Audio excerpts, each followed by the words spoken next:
2020-ci ilin Tovuz döyüşləri. Bu döyüşlər Vətən müharibəsinə bir qığılcım oldu. Tovuz döyüşlərində Azərbaycan ordusunun önəmli zabitləri şəhidlik məqamına ucaldılar.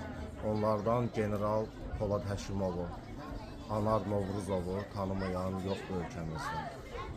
Anar Novruzov bugün yaşasaydı 50 yaşını qeyd edəcəkdi.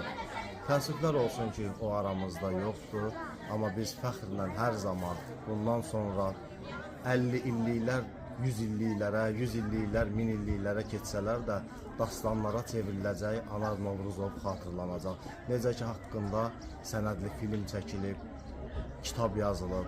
Bundan sonra da bu ənənələr davam ediləcək. Bizim şəhidlərimiz, bütün şəhidlərimiz kimi Anarın da yazdığı dastan gənc nəsillərə çatdırılacaq.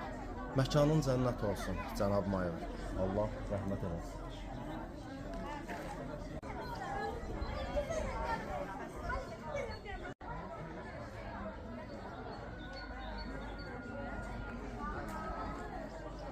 Artıq 5 ildir Ardadora Milli Atçılığı ilə Lənkəran Asılar Regional Gənclər və İdman İdarəsinin təşkilatçılığı ilə şəhidimizin xatirəsinə Milli Atçılığı ilə rayon turniri, yəni rayon birinciliyi keçirilir.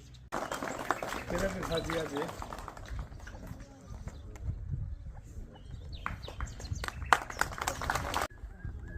Təbrik edirəm, uğurlar arzulayırım.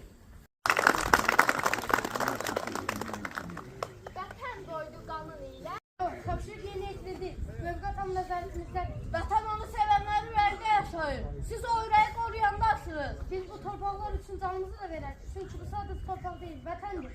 Şəhidlərdir, ölmür, şəhidlər onlar bizim qəlbimizdə daimi yaşayırlar.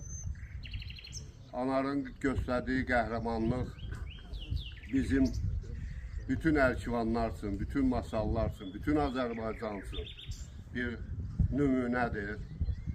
Şəhidlər bugün Azərbaycan tarixinin təkcə rəmzi deyil, Azərbaycan tarixinin yazarlı bir səhifəsi.